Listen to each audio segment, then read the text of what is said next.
ustedes creen que son innovadores, a lo mejor lo son, pero a muchos les da miedo innovar, les da miedo crecer, les da miedo dar ese siguiente paso para convertirse en una empresa innovadora, para convertirse en una empresa geek, como le llamamos hoy. Hoy los geeks están muy de moda.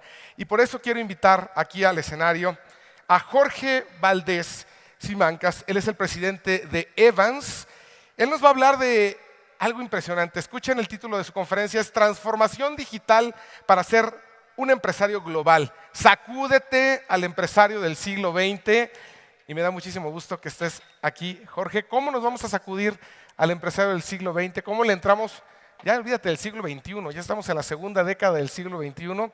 Y la verdad es que creo que a todos los que están aquí les interesa mucho cómo ha sido un caso de éxito lo que han hecho ustedes en Evans y cómo se van a sacudir eso. Así que te dejo el escenario para que nos cuentes cómo convertirnos en un empresario geek. Muchas gracias. Gracias.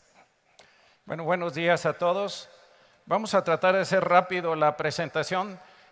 La parte importante, el tema es cómo podemos nosotros abordar estos temas de innovación. Hablamos de muchas cosas, sobre todo infundir temor de que se van a perder muchos empleos. Yo pensaría muy optimista y lo voy a ir expresando a lo largo de la presentación. Lo primero es que tenemos que cambiar nuestros mapas mentales. Y cuando hablamos de transformación digital, quisiera hacer algunas puntualizaciones. Transformación digital que está siendo muy fuerte en muchas de las industrias, en otras van todavía muy atrasado, pero va a entrar con mucha fuerza. Lo que vamos a ver en transformación digital es relacionado con la habilidad para adaptarse a los cambios que están sucediendo en la tecnología. Los negocios tienen que adaptarse a estos cambios y los consumidores, las expectativas están cambiando en forma muy importante. Entonces, cuando hablamos nosotros de cómo nos adaptamos, pues lo podemos hacer vía experimentación. Tenemos que ir experimentando qué es lo que está pasando, cada detalle o tendencia, cómo podemos ir experimentando para ir conociendo más, cómo podemos ir avanzando en esta adaptación. Pero quiero mencionar que adaptación no significa ir del punto A al punto B y ahí termina, sino que es un proceso continuo. Una vez que iniciamos, que debemos de iniciar ya, o debimos de haber iniciado ya, sigue. No se detiene en un punto, ya logramos el proyecto y se acabó, es continuo. Y la parte importante aquí es que a las empresas nos cuesta mucho cambiar. Cambiar la cultura, cambiar la estructura, cambiar las competencias internas de la organización es algo que nos cuesta mucho trabajo y por lo tanto es muy importante entender que la tecnología siempre avanza mucho más rápido que el cambio en las organizaciones, así que tenemos que empezar a hacerlo ya. Y yo definiría toda esta etapa que tenemos enfrente, más que en decir hoy hay que tener preocupación porque vamos a perder los empleos, es cómo podemos reconstruir nuestra base de habilidades. Necesitamos tener más habilidades, más competencias y más conocimientos para poder tener éxito en los tiempos actuales. Y aquí rápidamente, si nosotros seguimos lo que estamos haciendo es en el cuadrante inferior izquierdo, de hacer el negocio como es usual o como lo hemos venido haciendo por todo este tiempo, pues podemos hacer cambios en el mismo negocio, buscar nuevos productos, nuevos servicios, subirnos al cuadrante superior izquierdo, o nos movemos hacia la derecha, nuevos modelos de negocios donde ya va a haber muchos más competidores, o nos quedamos parados donde estamos. Y vamos a ver un pequeño video, corremos un video por favor.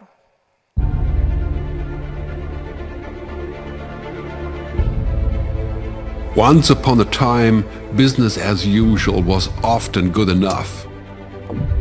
No more. Where we are going, good enough is dead. In a world where everything is connected, where everything is equally excellent, where performance is reaching perfection, there's only one space left to innovate in: you. Right now, you are a central point in the raging tornado of change fueled by digitization, mobilization, augmentation, disintermediation, automation. Well, the list goes on. Science fiction is becoming science fact. Think about self-driving cars or computers that can learn and think. The way we work will never be the same. The skills we need will be dramatically different. Winning or losing are now happening faster than ever before. So what's your response? How will you discover new opportunities in one of the most transformational times in human history? Are you driving change or are you being driven by it? Disruption has become the new normal. With change, it's always gradually, then suddenly, well, things really have stopped happening gradually. This change is exponential. Everything that used to be dumb and disconnected is now wired and intelligent. Cars, cities, ports, farms, even our bodies will be wired with sensors and will talk to each other. These game changers are also combinatorial. They amplify each other, creating a perfect storm of change. Quantum computing fuels big data. The Internet of Things fuels artificial intelligence and deep learning, which fuels robotics. However, anything that cannot be digitized or automated will become extremely valuable. Human-only traits such as creativity, imagination, intuition, emotion, and ethics will be even more important in the future, because machines are very good at simulating, but not at being. Cuando nosotros vemos el video, lo pueden bajar ustedes en internet, Business as Usual is Dead, de Jared Leonhardt. Cuando nosotros vemos los negocios, básicamente están hechos para resolver problemas. Y cuando hablamos de resolver problemas, los podemos tener tres enfoques diferentes para resolver esos problemas. Y aquí es donde viene una parte muy interesante en cuanto a lo enfoque que le demos nosotros al negocio. El diseño que hagamos del modelo de negocios puede ser radicalmente diferente. Y si hablamos del tradicional, que es de empujar nosotros, empezando con las materias primas, y cada uno va agregándole valor hasta llegar al final con el cliente, y el cliente es el que finalmente lo hacemos todo dentro de una especie de tubería, por eso le llaman pipe thinking. Hacemos en una tubería con recursos internos, y en base a esos recursos nosotros es como agregamos valor. Pero eso tiene un límite muy importante. Cuando las necesidades están satisfechas, pues nos cuesta mucho trabajo escalar el modelo de negocios. Y la forma de hacerlo en estos modelos es crear lo que aquí le llaman más productos o más servicios, y eso pues tiene un límite, y llega un momento en que exprimir la cadena de suministro pues no te da mucho más, y por lo tanto tiene esa limitación. El otro punto muy importante aquí es que casi siempre nos basamos en recursos propios y en personal que está contratado con nosotros, y en base a eso tratamos de hacer un esfuerzo por crecer a un ritmo mayor. Esto es lo que se llama la ley de los rendimientos decrecientes. Por eso cada año damos tanto énfasis cuánto creciste, y los crecimientos casi siempre son moderados. La segunda forma de enfocar el negocio es cómo convertimos a través de la optimización el desperdicio que hay en todas las industrias, cómo convertimos este desperdicio en valor. ¿Y a qué me refiero con desperdicio? Aunque hoy pusimos bolsas de basura, en realidad no nos estamos refiriendo a basura, son recursos que no están siendo utilizados. Y aquí el problema que tenemos es un problema de información.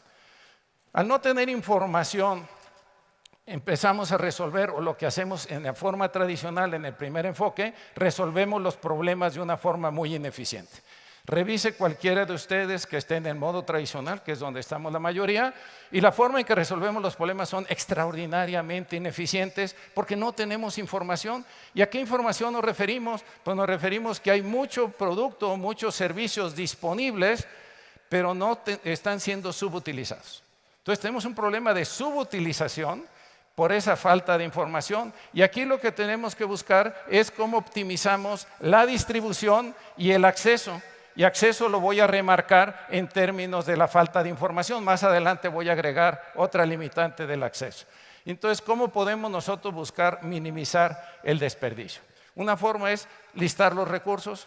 Ustedes lo ven mucho en muchas de las plataformas, y ahí ya son plataformas o son modelos de negocio que están optimizando principalmente porque no hay una interacción entre las partes. Hoteles, viajes, etcétera, etcétera, donde ustedes pueden ver todos los que están disponibles. Imagínense si eso no estuviera, entrar en cada página de cada uno de los hoteles o de cada una de las líneas aéreas para poder buscar esa información, sería un trabajo muy complicado. Entonces, cuando hablamos de esto, decir, bueno, pues vamos a listar por un lado el inventario disponible con que contamos, y por otro lado vamos a desarrollar un algoritmo para poder empatar las necesidades o lo que está buscando el cliente con lo que existe, para ver cuál de esos podemos nosotros habilitar a esos productores a que puedan surtir. Google es quien ha basado todo su negocio en esto. Y esta gráfica quisiera ilustrar nada más las opciones que tenemos nosotros. Nosotros podemos irnos por el modelo 1, donde lo que estamos haciendo es permitiendo mucho más basarse en la gente, y no tiene nada de malo, no crean que es un aspecto contra la gente, simplemente que cuando basamos mucho en la gente, lo que estamos haciendo es permitiendo los famosos humarismos, estamos permitiendo la ineficiencia. Si nosotros nos apoyamos en la zona verde, en usar la tecnología, pues vamos a poder lograr optimizar de una manera mucho más eficiente. Y aquí pusimos las 9 que terminan con Asian, ahí no está inteligencia artificial, cuando le pusieron el nombre como que se les barrió, o realidad aumentada, todas estas, pero todas estas tecnologías nos permiten a nosotros avanzar en este sentido. Pero este enfoque, pues la parte importante es hasta cuándo o en qué porcentaje debe la empresa invertir en el modelo actual, en lo que es actualmente, y cuánto es en lo que debería de ser el modelo de negocios. Y la mayoría de las empresas lo que hacen es sobreinvertir en el modelo actual. Y por lo tanto su capacidad de adaptación es muy pobre y después hay consecuencias lamentables. Y viene el tercer enfoque, que es el de plataformas. Además de optimizar, y de tener una lista de los recursos disponibles, aquí lo que nosotros tenemos que hacer es cómo podemos nosotros repensar o podemos redefinir el cómo vemos la solución, el producto o el servicio que va a solucionar el problema. Y esta redefinición es buscar diferentes alternativas de solución al mismo problema. Tenemos ya muchos ejemplos y no quiero abundar mucho en ellos, pero la primera parte hablaremos de 3 componentes aquí muy importantes. Bueno, el primero fue redefinir, pero la parte importante es cómo liberamos nosotros nuevas fuentes o destapamos las fuentes de oferta para poder tener un inventario más amplio. Primer punto. Dentro de esto hablaríamos nosotros, en otra forma, es cómo democratizamos las habilidades para poder producir. Ustedes lo ven en un eBay, qué cantidad de emprendedores que están en eBay o que están vendiendo productos en eBay pudieran hacerlo en cualquiera de los esquemas tradicionales donde tienen que pasar por un portero, llamémoslo así, que el portero es el que define, los gatekeepers es el que define qué productos se manejan, en el caso de los periódicos o los diarios, qué artículos se publican, y así lo vemos en todos lados, sobre todo las compañías muy grandes ejercen mucho ese poder, y ahí entonces lo que estamos buscando es tener aquí acceso, darles acceso a que los productores se puedan comunicar directamente con sus clientes y quitar de en medio los gatekeepers. Aquí estamos hablando de gatekeeper en un concepto como un portero que evita que muchos tengan acceso con los clientes. Y un tercer punto muy valioso aquí, es lo que se llama economía de escala de la demanda, es cómo hacemos para consolidar un mercado que está muy fragmentado y que es muy ineficiente. Entonces, por un lado estamos liberando la oferta y permitiendo los famosos microemprendedores.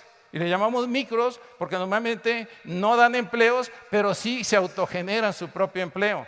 Por otro lado, hablamos nosotros de remover esos gatekeepers que están eliminando el acceso, no por falta de información, porque ellos son los que deciden qué productos o qué servicios son los que se van a utilizar en la organización para venderlos al consumidor final.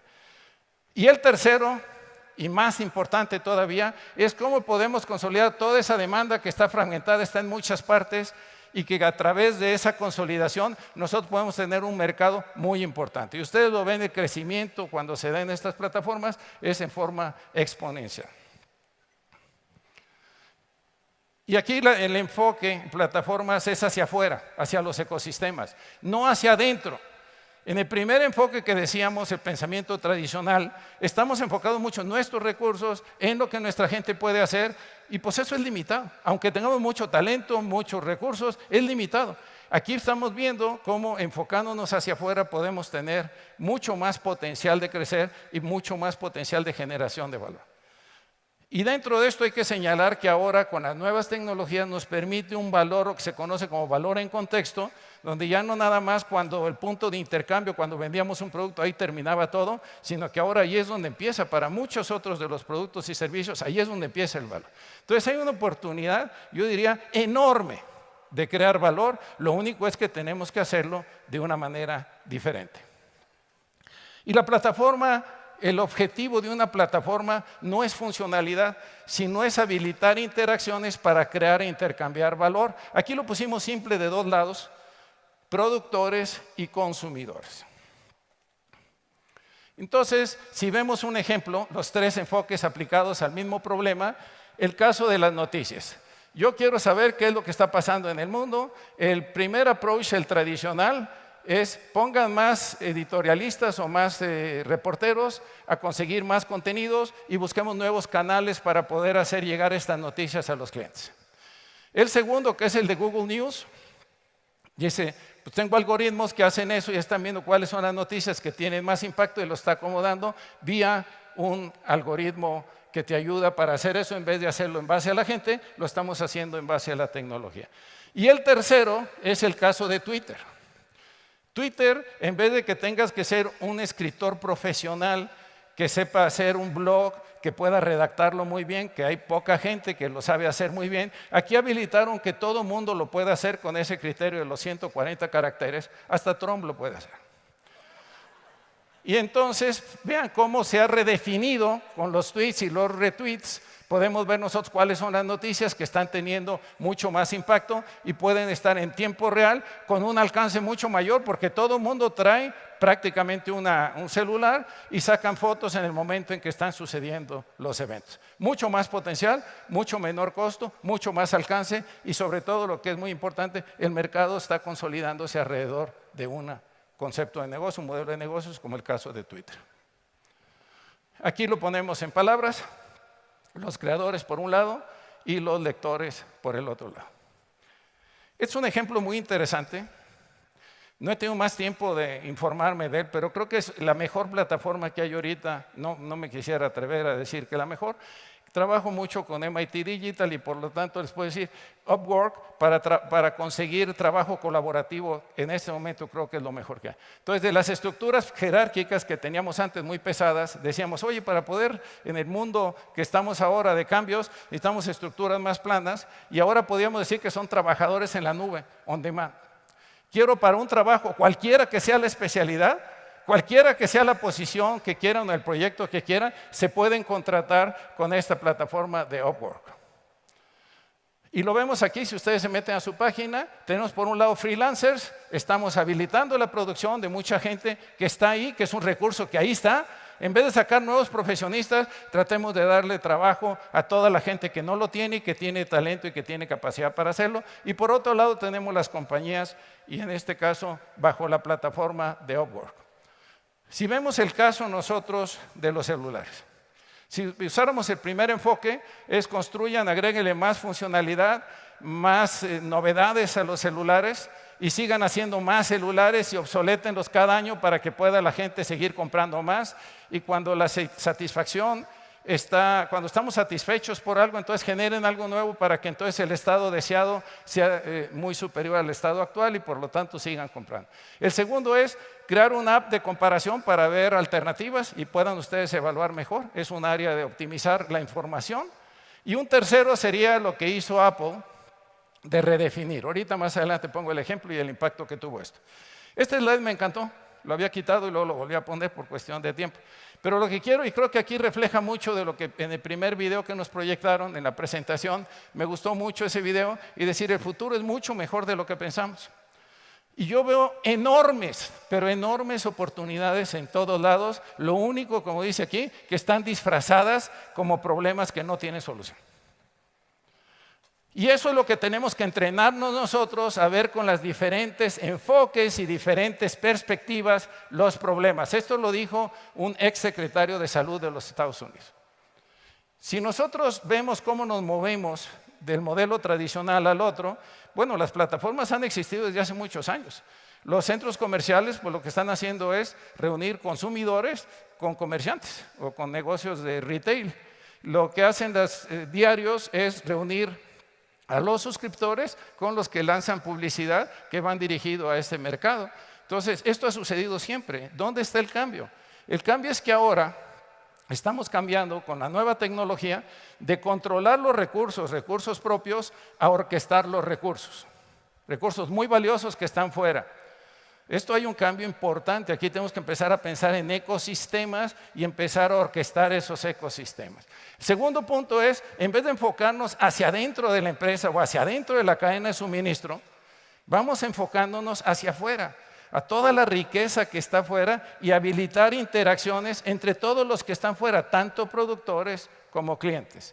Y el tercer punto es, en vez de enfocarnos en creación de valor para el cliente, tenemos que enfocarnos en cómo hacemos que nuestros ecosistemas que estamos nosotros desarrollando o integrando en la plataforma adquieran mucho más valor para el cliente y satisfacemos necesidades mucho más relevantes.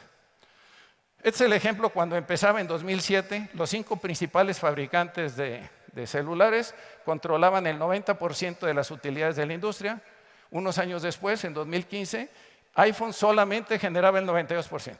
Y de estos 5, solo uno generaba algo de utilidades. Supongo que es Samsung, pero no tengo el dato exacto. ¿Cuáles son los principios entonces que tenemos que cambiar nosotros en el mundo de escalar nosotros el modelo de negocios? Pues son 5 preguntas aquí. ¿Cómo podemos repensar la forma de crear valor? ¿Cómo podemos repensar la forma en que se consume el valor? Y fíjense que hay un cambio en la forma en que se consume el valor. Ahorita voy a ver estos casos. ¿Y cómo podemos nosotros controlar la calidad? Ya no es lo mismo controlarla como era antes, donde tenemos una serie de inspecciones bien reguladas dentro de la organización. Ahora lo tenemos que hacer con gente que están fuera y tenemos que hacer de tal manera que podamos lograr esos niveles o altos niveles de calidad, lo que se llama loose relationship y tight control. Entonces tenemos que cambiar nosotros esa visión en forma muy importante. La otra es cómo podemos escalar el modelo de negocios y por último, cómo podemos monetizar para poder capturar valor. Primero es definir la unidad de valor. Y cuando hablamos de definir la unidad de valor, hablamos nosotros, y el tiempo está apretando un poquito, de cuál es la unidad. Son estancias de hospedaje, son noticias, son videos, proyectos, productos o diferentes servicios. Entonces eso es lo primero que tenemos que hacer definir. Lo segundo es cómo repensamos el consumo. ¿Qué hace la gente de Google Pool? Digo, de Uber Pool. Lo que están haciendo es que te tienes que subir con algunos extraños. No es la misma forma de consumir que teníamos antes. O sea, hay que vencer en la forma de consumir. Estamos teniendo nuevos retos diferentes a lo que pasaba y lo que sucedía antes. Y por tanto, también tenemos que considerar eso. ¿Qué hace Airbnb? Que te vas a hospedar con unos extraños. Y entonces, esos comportamientos, bla, bla, bla, car, que también maneja mucho lo del transporte en colectivo, en fin. Y este tal vez es lo que más me gustó de esta presentación, son cómo vencemos nosotros y reducimos la fricción para que pueda crecer el mercado de una forma desproporcionada. Y el primero de ellos es cómo hacemos para que el reducir el tiempo y el esfuerzo, lo que hablamos de conveniencia. Y aquí cuando hablamos de diseñar nosotros un modelo de negocio, decir, bueno, ¿cómo puedo yo para una necesidad de un cliente hacérsela mucho más fácil, mucho más rápido y cómo en el mismo lugar puedo congregar a varios de los proveedores que van a ayudarle para completar la satisfacción de esa necesidad? En vez de hacer uno solo e ir armándolo en diferentes lugares, ¿cómo los congregamos a estos proveedores en el mismo lugar? En algunos casos se le llama purificación de la demanda. ¿Cómo le quitamos distorsiones a la demanda? El siguiente punto, ahorita voy a hacer un análisis de un emprendedor de Coparmex que me tocó ser padrino. José hizo ese nuevo programa en Guadalajara y me tocó ser padrino y ahorita les comento un análisis que vamos a hacer con esto. Segundo son las habilidades. ¿Cuánta gente no consume productos o servicios porque no tiene las habilidades para poder hacerlo? Y aquí les pongo el ejemplo, ese primero que está como en ruso, es un sitio para poder hacer sitios de internet, para poder hacer páginas en internet con toda facilidad. Viki es una comunidad de gente en el mundo que están ayudando para hacer subtítulos en cualquier idioma. El caso de Instagram que te ayuda a subir fotos sin necesidad de ser un fotógrafo profesional. ¿Y cómo ayudamos nosotros para hacer fácil? Por eso llamamos de skilling the job. ¿Cómo hacemos fácil lo que para mucha gente tal vez no va a consumir y podamos hacer crecer el pastel? No nada más tomar una parte del pastel, sino hacerlo crecer o hacer un nuevo pastel en base a habilitar a la gente para hacerlo. Y aquí hay un rol bueno de los gatekeepers. Bueno, no quiero decirlo como bueno o mal, un rol diferente. Los gatekeepers son aquellos que ayudan. En el caso de Trivago, estoy buscando una página, pues necesito a alguien que me ayude para buscar entre todas. Entonces, todas estas páginas que te ayudan a consolidar la información de todas ellas, son gente que facilita algo que es más complejo. Si voy a comprar un seguro, ¿cómo comparo seguros de muchas compañías? Si voy a hacer una transacción bancaria, no tengo que bajar la app de cada uno de los bancos. Y esa es la función que hay y una gran oportunidad de los famosos gatekeepers. Este es, digamos, el gatekeeper positivo. El tercero es cómo liberamos la oferta, lo platicábamos un rato, el caso de eBay, el caso de Upwork, el caso de Etsy, que hay muchísimos fabricantes que no tenían acceso. Por eso decimos cómo disrumpir, poder quitar a los porteros de en medio y poder permitir el contacto directo del productor con el mercado. Un mercado que estamos consolidando, que antes era muy fragmentado y ahora lo podemos hacer. El otro es el aspecto de la parte económica. ¿Cómo reducimos y hacemos más asequible las cosas para los consumidores? Muchas veces es una que le llamamos ahí, que llamamos un bundling, es en vez de vender en paquete, que muchas veces todo nos lo venden en paquete, pues yo nada más quiero esto. Y entonces lo separo, hacemos una disección, tomamos la parte que nos corresponde y esa parte la podemos nosotros dar o conseguir con un costo mucho menor. Y la otra es los recursos para emprender, ya sea de una startup que empieza o de la empresa que quiere hacer algo nuevo, son mucho menores con todas las herramientas que tenemos ahí. Estos son los 4 tipos de modelos de negocio. Y aquí lo que yo quisiera remarcar más rápidamente es del lado izquierdo, las 2 columnas que están del lado izquierdo, o sea, en el eje horizontal, es si nos vamos a enfocar a tratar de tener poder y tener una buena capacidad en negociación en nuestra cadena de suministro, ya sea como parte vendedor de componentes o en la parte superior, que es el que tiene contacto con los clientes, entiéndase los retailers que tienen contacto con los consumidores finales, no necesariamente el retailer es el que tiene más poder, o nos movemos a un modelo donde nos vamos a meter a ser parte o a ser el conductor de un ecosistema. En la parte superior derecha vemos los que son esos conductores de ecosistema. Ahí tenemos Amazon, tenemos eBay, que ellos son los que son los responsables de coordinar toda esta gente del ecosistema, o simplemente ser parte de ese ecosistema, en alguna parte como productor, como un catalizador en algún proceso, el caso de PayPal. Y entonces aquí es una elección que tenemos que tomar. Déjenme hacer este análisis con esta compañía que lo está haciendo en Guadalajara. Y cuando estaba preparando la conferencia la semana pasada en una reunión que estaba con ellos, me voy a regresar 2 slides para explicar el concepto. Ellos decían, bueno, pues lo que estamos haciendo aquí, ya lo tienen por lanzar. Es una plataforma para conseguir citas con los médicos, pero yo diría es una plataforma para ayudar a eficientar a los médicos. De alguna manera nos da un poco de acceso a los clientes a poder llegar con cierta facilidad, algo de información de con qué doctores vamos. Pero cuando entras a la plataforma es difícil que te digan, bueno, pues yo me estoy sintiendo mal, ¿con qué doctor voy? ¿De qué especialidad? Ahí están listados los doctores, hay un pequeño récord electrónico de datos. Entonces esta plataforma no es muy escalable. Le cobran una cantidad al doctor, típicamente es una consulta. Hay doctores que yo creo que podían pagar mucho más, pero dijeron que era una consulta o el costo de una consulta. Y entonces decíamos, bueno, ¿por qué no analizamos con estas 5 barreras o estos 5 elementos de la barrera?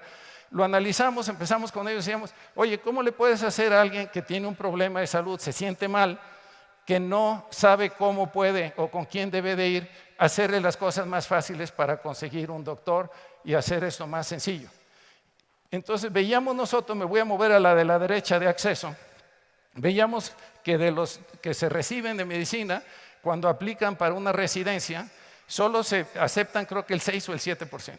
Una parte de estos muchachos son los que están en las farmacias dando consulta y el resto están ahí perdidos buscando qué hacer. Entonces decíamos, hay un recurso desperdiciado, muchísimo. Entonces, ¿por qué no en la plataforma hacemos una plataforma que habilitemos la interacción? Ahorita simplemente estamos consiguiendo la consulta y hay una cierta mínima interacción. ¿Por qué no habilitamos? Y estos señores son el primero, el gatekeeper que te va a ayudar a ti para ver qué es lo que tienes y con quién debes de ir, son esos muchachos. Todavía no tenemos definido cómo debemos de usar la monetización en este caso, estamos en ese proceso. El segundo punto es, oye, pues yo no sé, yo soy un usuario en el término de medio de habilidades, pues nosotros nuestras habilidades son muy limitadas. Entonces estos señores pues son doctores. A lo mejor no con especialidad, pero son tipos que entienden muy bien este campo de medicina, nos pueden guiar muy bien en ese aspecto.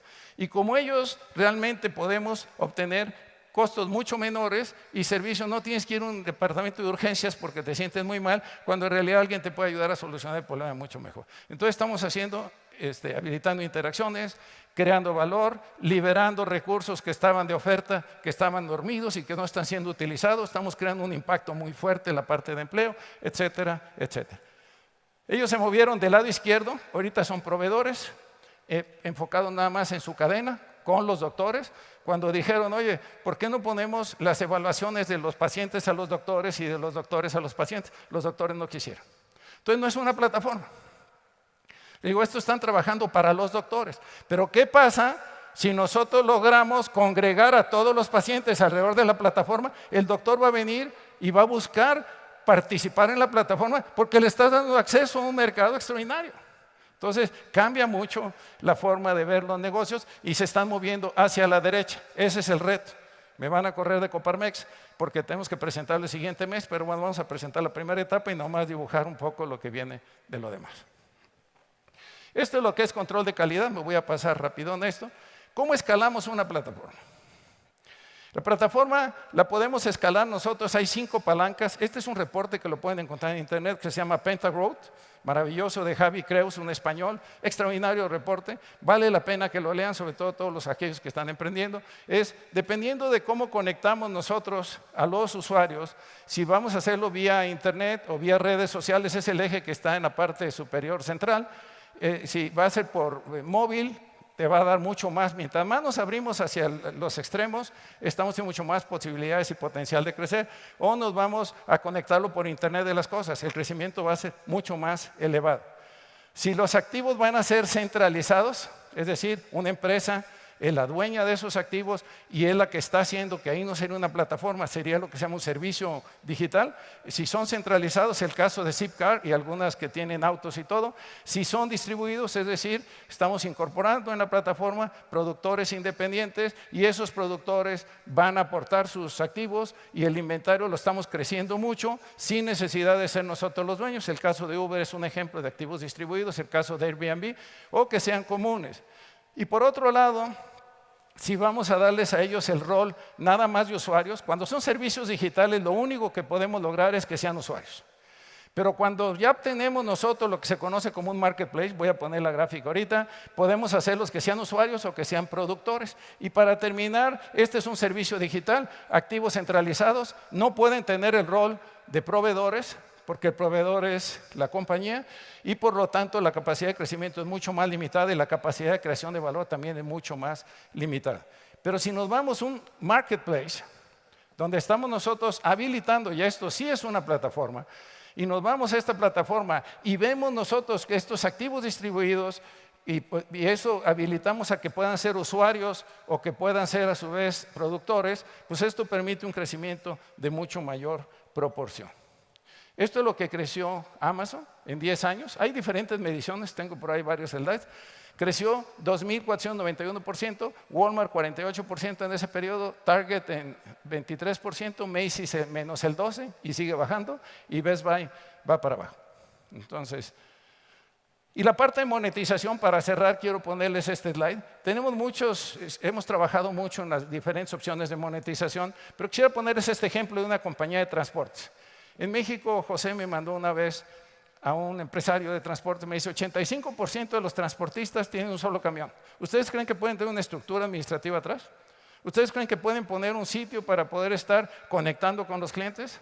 Es imposible. El otro 10% creo que tienen 2 camiones y algunos 3, y el otro 5% son los que tienen, en número de transportistas, no en número de camiones en el mercado. Tienen ya cadenas mucho más grandes. Pero si vemos este modelo como última slide, es nosotros lo que hacemos aquí en esta plataforma, alguien que quiere el servicio del lado izquierdo, postea qué servicio quiere. Hay una serie de reglas, decimos qué quieres mover, un coche, quieres mover a tu mascota, mandar un mueble, etcétera. Ponen ciertas dimensiones básicas, no se necesita estar muy preparado. Y del lado derecho están todos los transportistas. En esa época que saqué esto, que fue hace 2 o 3 años, había 57,000 transportistas. Y ellos como inicio para lograr una masa crítica se enfocaron a darle servicio a los compradores de eBay. Esto es en Inglaterra, no es en Estados Unidos. Y los señores lo que hacen es, pues oye, yo se regresa mi camión de vacío, pues van posteando y van lo que se llama subasta inversa. Los transportistas le mandan ofertas al que posteó el servicio y él escoge cuál es el que va a utilizar, y la gente de Shipley lo único que gana es una comisión, un porcentaje por hacer esto. Aquí estamos liberando oferta. Todos los transportistas que normalmente regresaban de vacío y que lo que haríamos en la forma tradicional es comprar más camiones, tener más gente caminando y un gran desperdicio. Aquí estamos optimizando por ese lado y estamos liberando a que mucha gente que no tiene estructura pueda ser un productor y habilitarlos como productor, liberando nueva oferta. Por otro lado, estamos consolidando el mercado, ese mercado fragmentado, y que son los clientes que pueden llegar directamente a hacer esta solicitud. Y ya no tenemos un gatekeeper que sea el que nos reciba para ver si puedes o no puedes participar a los transportistas para poder hacer cierto servicio. Y aquí lo dejo ya por tiempo. Muchísimas gracias y no sé si va a haber preguntas o respuestas. Claro que sí. Bueno, un fuerte aplauso, Jorge.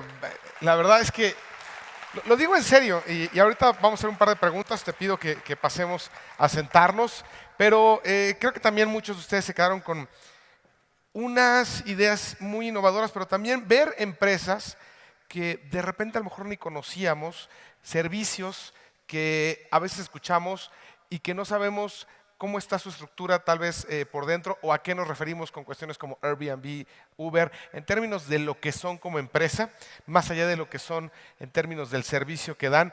Impresionante. Hay algunas preguntas de Slido, me da muchísimo gusto, vamos a hacer un par. La primera es, creo que básica, porque es un miedo que le tenemos los empresarios que le tienen a cómo implementas más tecnología, y justamente es eso. ¿Consideras que la tecnología desaparece o crea empleos? Yo creo que va a crear muchos más empleos si entendemos que lo que lleva estos modelos de negocios es la estrategia y las ideas, no la tecnología. La tecnología viene atrás.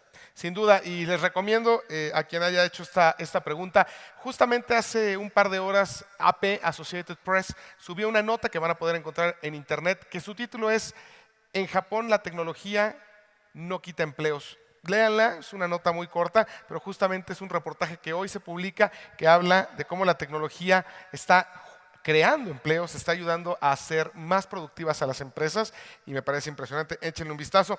Y la segunda pregunta, ¿cómo ayudar a los jóvenes a que se vuelvan emprendedores? Ya que a veces es difícil encontrar oportunidades y ahorita Jorge nos responderá, pero creo que tiene que ver mucho justamente con estas startups de las que, porque todas estas empresas, Amazon, Uber, Airbnb, startups que hoy ya no lo son, pero son grandes empresas. ¿Cómo ayudar a los jóvenes a que se vuelvan emprendedores? Bueno, sin querer meterme en el tema que van a ver después en el foro que viene después con Jaime y con de los secretarios de innovación, yo les diría que los jóvenes a veces no se preparan mucho, los tenemos como hiperexcitados en los temas de emprendedurismo con muy poca preparación, muchas competencias, muchas habilidades sin saber cómo armar un modelo de negocio.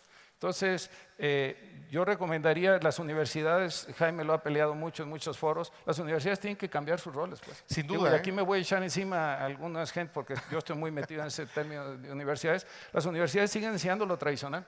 Entonces necesitamos diseñar diferentes. En esto de plataformas hay un profesor de los 4 fantásticos que le llamamos de Harvard, que decía que le llama la atención siendo tan complejo, con tantos detalles las plataformas, que la gente emprenda tan fácil en plataformas sin saber cómo están. Entonces, yo creo que hay que prepararse muy bien. Como toda actividad, tú no puedes hablar inglés porque conociste a alguien que habla muy bonito el inglés o en un club de conversación y nunca no tiene los fundamentos. Entonces, como todo, hay que prepararse muy bien. Y ahí los jóvenes, me parece que esta generación de millennials quieren tener, como dice, el resultado de lo que se le platica que pueden dar, pero no están haciendo el esfuerzo. Esa es mi opinión muy particular. Los muchachos que me ha tocado trabajar con ellos, extraordinarios, pero lleva un proceso largo para poder capacitarlos y poder meterlos en estos temas, ¿no? Claro, y sin duda comparto creo que esa opinión y muy importante, las universidades necesitan enseñar a hacer el trabajo, a que todo este intelecto cree una idea, pero también a saber venderla. Y lamentablemente a veces falta, como bien dices, este elemento de cómo hacer un negocio, un business model. Muchísimas gracias. Perdón, de voy a verdad, nomás Jorge. agregar un concepto. Dime. Este es de los temas fáciles porque cuando haces algo ¿Sí? que es muy importante o fundamental para un país, para transformar el país, que es lo que yo creo de estas nuevas tecnologías en México, y aparte es muy agradable para ver, es muy fácil. Si te dan una medicina que es amarga, pues aunque te sirva mucho, es difícil. A ver de cómo tomar. te la tomas. Aquí es que te gusta y la necesitas, entonces eso ayuda mucho también. Increíble. Pues ahí está Jorge Valdés Simancas, presidente de Evans. Muchísimas gracias por haber estado con nosotros. Y permíteme que José Medina Mora, vicepresidente nacional de Coparmex, te entregue tu pluma con el gen innovador y tu libreta en blanco para que gracias, nos sigas dando ideas e innovando. Muchísimas gracias, José Medina Mora, y gracias a Jorge Valdés por haber estado en el escenario de la IBF 2017. Muchas gracias, los invito a pasar. Gracias, un aplauso, por favor. Gracias.